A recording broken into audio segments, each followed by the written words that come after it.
Good afternoon, Prof. We're Team 1 from Seminar 2, and today I'm here with my lovely teammates, Alyssa. And where do they start? Hey guys, check out my latest ride. It's the newest and greatest Hyundai Kona. What do you guys think? Cool, isn't it? Look at Jared flexing his new car. What's so great about it? Hey, it's not just any other electric vehicle out there, but it's the latest and the hottest thing in the automobile industry now. Did you know that in a bid to create a greener Singapore, LTA actually plans to achieve all 100% electric vehicles by the year 2040? And I'm way ahead of the game.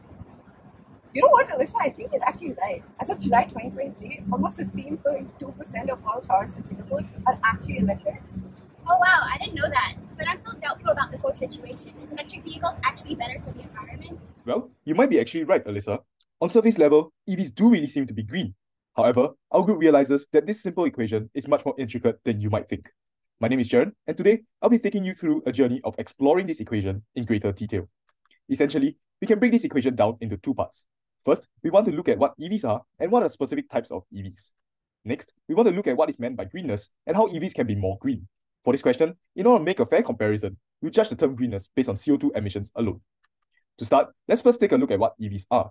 According to US Energy Department, EV is defined as a vehicle that can be powered by an electric motor that draws electricity from a battery. EVs can generally be classified into three types: battery electric vehicles, plug-in hybrid electric vehicles, and hybrid electric vehicles. For question 11, since our dataset does not have any emissions on EVs itself, we had to research online on CO2 emissions, and it was found that BEVs have the lowest emissions compared to PHEVs and HEVs at only 54 grams of carbon dioxide emissions per km traveled. It's worth noting that these emission figures have taken into account the average emission from charging these EV batteries, and hence, the figure for BEV is not entirely zero like expected. Next, we want to break down our understanding of the term greenness. We look at two main aspects: consumption and production. Firstly, let's take a look at consumption. For this, we'll be comparing the greenness of EVs across various vehicle types, namely vehicle class, transmission, and fuel types. For comparisons across vehicle class, we realize that EV vehicles have significantly lower emissions than any of the vehicle types present in the dataset. But what's more interesting insight is that the smaller the vehicle size, the lesser CO2 emission it produces. And what this tells us is that we must be aware that the degree of which an EV is green would depend on the vehicle size as well. Moving on to transmission, our group ran a query and selected only transmissions which are continuously favorable transmission, or AV for short. The reason we chose this was because we realized that most EVs use this exact same transmission type. The results obtained show an interesting trend whereby the higher number of gears in the transmission, the higher the emissions to the atmosphere, with the exception of AV10. And what we found online was that newer EV car models like the 2021 Toyota Venza, a HEV, tend to have AV10 transmissions. Ultimately, what we can conclude from the results is that for an EV to be more green, we also have to keep in mind the kind of transmission being used. Last but most importantly, we have to compare EVs across various fuel types, including alternative fuels. What we drew from the results are that across all EV types, they produce less emissions as compared to cars that run solely on gasoline or even alternative fuels. However, for alternative fuel, the energy source behind the car is renewable and does not produce any form of emissions when powering the car, unlike when charging EVs. The previous few comparisons are just done for the consumption of EVs alone, and you might be wondering, what then about production emissions? Using question 10's output, we refined the query to only output CO2 emissions, and we obtained the following figures. What this tells us is that the production process involves high amounts of emissions. A 2018 Vancouver study of comparable electric and gas-powered cars found that the manufacturing of an electric vehicle produces nearly twice as much emissions as a gas-powered vehicle. To truly make an assessment of whether EVs are green or not, we must also compare the production emissions for lithium-ion batteries found in EVs and internal combustion engines found in non-EVs, which unfortunately, we can only do so with more readily available data on the internet. To conclude, a refined equation as to whether EVs are truly green should consider the various factors mentioned earlier. Datasets that report EV emissions should consider emissions produced during the manufacturing process and emissions produced when charging the EVs. Furthermore, to be a truly green EV, EVs must be fully electric, be smaller in size, and have a more efficient transmission system like the AV10.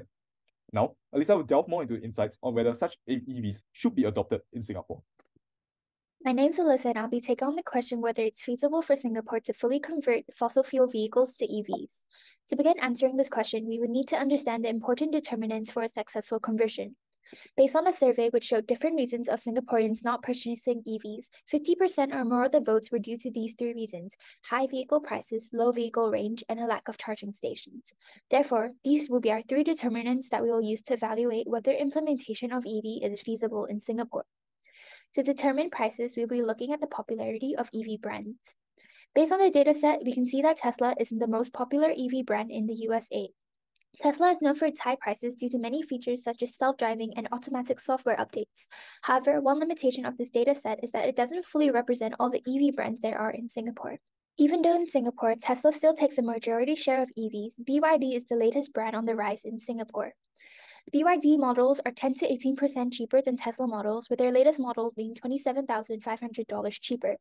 From the rise in EV brands and improvement in technology, prices of EVs will decrease, making it more affordable and enticing to consumers. Moving on to our second determinant about vehicle range, we will need to understand the distances in Singapore. Singapore is 28 kilometers from north to south and 49 kilometers from east to west. Therefore, for a vehicle to be a suitable range, it would need to be able to travel around 100 kilometers for a round trip across Singapore on one charge. Just like normal fuel vehicles, different vehicle classes carry different ranges. Based on the research, the most popular vehicle class in Singapore is the SUV. Based on the data provided, the average electric range of vehicles versus the vehicle class of battery-operated electric vehicles, we can see that 3 of them are able to meet this requirement of traveling more than 100 kilometers, while the other 2 carry about 3/4 of the trip. However, as the range here is reflected for one charge, as long as there are multiple accessible charging stations located all across Singapore, concerns about vehicle ranges will be reduced. This brings us to our next determinant on charging stations. As the data set is provided from the US, we will need to find cities which can act as a comparable reference to Singapore. I've chosen the cities Seattle, San Francisco, Chicago, and New York City due to its similarities it has with Singapore. On the drive of innovation, technology, goal of sustainability, transportation and connectivity, and lastly, similar demographics and similar sizes. We will also need to understand about EV stations and EVs in Singapore. There are currently more than 3,800 public charging stations in Singapore and a total of 7,961 EVs registered. This brings us to a ratio of 2:1 electric vehicles per charging stations. Based on the data provided of vehicle station ratios, we can see that Seattle has had the most success with EV adoption. So if we were to take their ratio as a reference point for Singapore's full conversion, taking the current car population, dividing it by the vehicle station ratio of Seattle, it gives us about 3,656 stations, which is less than the current amount of stations in Singapore, meaning that full conversion is highly feasible. Looking at New York, it has had the lowest adoption of EV vehicles and EV stations. This is mainly due to most people taking public transport as it's faster and cheaper. Looking at San Francisco and Chicago, they have the highest number of EV charging stations but a lack of EV vehicles. Upon further research, this is due to high numbers of faulty charging stations deterring customers. However, Singapore is known for having good public facility maintenance, making this conversion of EV stations more feasible. Therefore, to conclude, I think that it's highly feasible for Singapore to fully convert to EV due to the 3 determinants that we have talked about. Now, My name is Katyani, and I'll be taking on the question of how Singapore plans to roll out 60,000 charging points by 2030 and where should these charging stations be located. Since the data provided contained a comprehensive list of EV stations across various regions in the US, the first step in our analysis was to find a state that could be comparable to Singapore's infrastructure and demographic landscape. The state we chose was that of New Jersey. Our decision was based on the following criteria. Singapore and New Jersey both have relatively high population densities. Where Singapore is highly urbanized, New Jersey is the most densely populated US state. Singapore and New Jersey are both known for their highly efficient transportation and advanced infrastructure, as well as well-developed transportation network. Over the past decade, New Jersey has witnessed substantial growth in EV sales. Finally, the government of both Singapore and New Jersey have specialized programs for electrical vehicles. Both governments announced schemes offering rebates, tax exemptions, and other incentives to expand their respective EV economies. Now, zooming into the state of New Jersey and its EV network, we plotted the geographical locations of EV charging stations and using our given data, and over the past decade, New Jersey has consistently shown a commitment to facilitate EV adoption. Using New Jersey's data, our group decided to categorize EV charging stations, thus inspiring our recommendations for Singapore's charging infrastructure. Starting off, we believe that the Singapore government should continue its current expansion of EV infrastructure within HDB estates. This approach is validated by data from New Jersey, where a majority of EV charging stations were situated in housing estates and localities, providing convenience to both residents as well as visitors. The regions the government should focus on are Ang Mo Kio, Jurong West, Tampines, and Woodlands, all known for their dense population and high residency rates. The next focus should be on large retail and supermarket chains, as these attract a large volume of shoppers and would provide them with the convenience of charging while they engage in leisure activities. Our proposed locations would be Orchard Road area, which is a major shopping district frequented by local and tourists alike. Vivo City on Sentosa Island, which is one of Singapore's largest shopping malls. And finally, Jurong East, which is a bustling shopping district standing at the intersection of three major malls. Moving on to our next suggestion, public universities. Stationing EV charging points within or near educational institutes would help accommodate the high student population density. Our locations include NUS, which is situated prominently in Singapore and hosts a substantial student body, NTU, which is located in the western part of Singapore and also accommodates a thriving population of students and faculty alike. And finally, SMU, which is strategically positioned in the city center of Singapore, being an ideal location for EV stations. Another major area of investment should be that of large public institutions around Singapore, especially with its huge community-like population. Our proposed locations would encompass Singapore Expo and Changi Business Park, both being popular business and exhibition centers that attract a large number of visitors daily. Next, Suntec City, which is also a huge exhibition center along with a bustling shopping mall. And finally, the Singapore General Hospital, which is a busy hospital complex that receives a high volume of visitors daily. Installing EV charging stations here would encourage the adoption of EVs among visitors and staff and provide a convenient charging option for owners who need to charge their vehicles while visiting the hospital. Finally, drawing from the insights we gain from New Jersey's EV landscape, we also advocate for the placement of EV charging stations in and around car dealerships and hotels. This would help present a promising opportunity to showcase EV capabilities, provide first-hand experiences to customers, and bolster sustainable tourism initiatives. Overall, our suggestions for the placement of EV charging stations revolve in areas with high footfall, dense populations, and commuting patterns, along with mirrored successes in New Jersey's landscape. This growing EV network is essential for facilitating widespread adoption of electric vehicles, enhancing accessibility, and contributing to Singapore's vision for a sustainable and eco-friendly transportation landscape. Thank you. And finally, with all this discussion that we've done on the viability of EVs, the big question remains, will a general, robust adoption of EVs really be adequate to turn around the climate crisis? For this question, 4 data sets will be used. Electric Vehicle Population and CO2 Emissions Canada, our 2 data sets provided earlier in the project, will be used to estimate the carbon emissions from EVs. Additionally, we will be using 2 new data sets, emissions data, which provides us a breakdown of global carbon emissions by sector, and energy data 1990 to 2020, which allows us to find electricity demand and proportion of renewables used to generate this electricity. These 4 data sets will allow us to project carbon emissions in a world where EVs are rapidly adopted, allowing us to see if current efforts to reduce emissions are sufficient, and if not, what we need to do to get there. Carbon dioxide emissions have caused the Earth to heat up, resulting in climate change.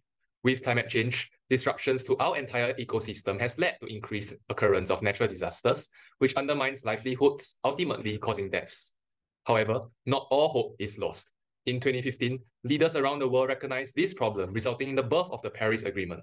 Involving 195 countries, the Paris Agreement was a landmark treaty and a huge step towards combating climate change, as it was the first time a formal agreement was made to define objective requirements for countries to mitigate climate change. The goal? To limit the temperature increase to 1.5 degrees Celsius above pre-industrial levels. Based on international scientific consensus, this will mean that global net human-caused emissions of carbon dioxide need to fall by about 45% from 2010 levels by 2030. Ultimately reaching net zero by 2050. As such, the goal that we will set to turn around climate change will be to achieve 45% reduction in carbon emissions by 2030. Additionally, we will consider robust adoption of EVs as a 90% adoption rate by the year 2030. Currently, EVs consist of battery electric vehicles and plug-in hybrid electric vehicles, while non-EVs consist of internal combustion engine vehicles. The lifetime carbon emissions is 23.3 tons of CO2 for EVs and 41.9 tons of CO2 for non-EVs. This means that EVs only emit 55.6% as much as non-EVs. From our dataset, we also found that ground transport accounts for 18% of carbon emissions globally. Assuming 0% EV adoption rate, should 90% of ground transport vehicles become EVs by 2030, we will expect to see a reduction in carbon emissions by 40.7% in the ground transport sector, or a 7.3% reduction overall. However, this is still a far cry from the 45% reduction that we need. As such, we conclude that robust adoption of EV alone is not sufficient. And so what else can we do? Robust adoption of EVs need to be coupled with a pivot towards renewable energy sources. Renewable energy is energy generated without producing carbon emissions, which can be done by capturing solar energy or wind power. As such, our next question is, will electricity generation remain to be largely fossil-based, or will the world be able to pivot towards renewable energy sources? Traditionally, vehicles require fossil fuels to run. With EVs, electricity can be used to power the vehicle, since electricity can be generated through the burning of fossil fuels or through renewable energy sources. EVs can potentially be the solution to climate change, if we are able to meet most of our electricity needs through renewable energy. Since a 45% reduction in carbon emissions would require the ground transport sector to reduce its emissions by 45%, the question we have to ask ourselves is, will renewable energy alone be able to bump the projected reduction in emissions from 39% to 45%? To answer this question, we can extrapolate the share of renewables in electricity production to hit 48.7% in 2030. This will mean cutting down carbon emissions by 597.77 megatons of CO2 in the ground transport sector. As such, not only will renewable energy help us to surpass the 45% reduction goal in the ground transport sector, it will take carbon emissions to new heights by achieving a whopping 50.85% reduction. Clearly, increasing renewable energy is the key to reversing climate change, and our short-term and long-term strategies should be targeted towards achieving it. Firstly, opting for carbon-free modes of transport, like walking and cycling, can significantly diminish vehicle emissions. If even just 10% of urban population substituted short vehicle trips with walking or cycling, averaging around 5 kilometers per day, it could result in saving an estimated 2.75 megatons of CO2 annually. Over time, the government can transition to building more structures that generate renewable energy. China, the United States, and India have achieved remarkable growth in renewables through policies such as tax credits, ambitious targets, and solar power auctions. According to the IEA, if similar policies are adopted worldwide, we could see a significant boost in renewable energy growth from 28% energy growth to over 50%. Next, reduce deforestation. Preventing deforestation on just 1 hectare of land averts the release of 15 to 30 tons of CO2 annually. Preserving 10% of forests could reduce 22.5 million tons of CO2 yearly. In conclusion, our collective efforts, both as individuals and governments, will play a pivotal role in shaping a greener, more resilient planet. Let's now take a look at the differences in relational and non-relational databases that we've gathered so far. Let's start with SQL database. They use structured query language for defining and manipulating data. Data is stored in tables in a single database and it excels in complex query capabilities. SQL also follows ACID properties, atomacy, consistency, isolation, durability, ensuring a reliable transaction process. NoSQL databases, on the other hand, are non-relational or distributed database systems. They are schemaless and can store unstructured data in collections in a document, making them more flexible. With massive volumes of data and their streamlined approach of combining all necessary tables within a single document, it means a higher space complexity. NoSQL provides consistency rather than strict ACID compliance, excelling in scalability and speed and handling large volumes of data efficiently. In SQL, primary keys and foreign keys are like the connectors between tables, ensuring a solid relationship and integrity within the data. However, in NoSQL, there are no predefined relationships, allowing data to exist without strict connections or hierarchies between tables. SQL databases ace those complex relationships, perfect for applications needing high integrity, while NoSQL excels in seamless transitions. Even if a node goes down, the database runs on other nodes, ensuring high availability. Data replication amps up reliability, crucial for massive data volumes or real-time apps on the web. Our choice should be driven by factors like data complexity, scalability needs, and the specific use case of our application. SQL is ideal for complex queries and transactional applications where data integrity is crucial. NoSQL is better suited for large-scale data storage, high-traffic applications, and scenarios where rapid development is required. In conclusion, by harnessing the power of data through relational and non-relational databases using tools like SQL and NoSQL for analysis, we're on the verge of creating electrical vehicles that exceed expectations. This isn't just about understanding EVs, it's about crafting a future where these vehicles become true champions of Mother Earth. Hey Anas, enough talking already. Come on, let's take a green and quiet ride to our favorite lunch spot.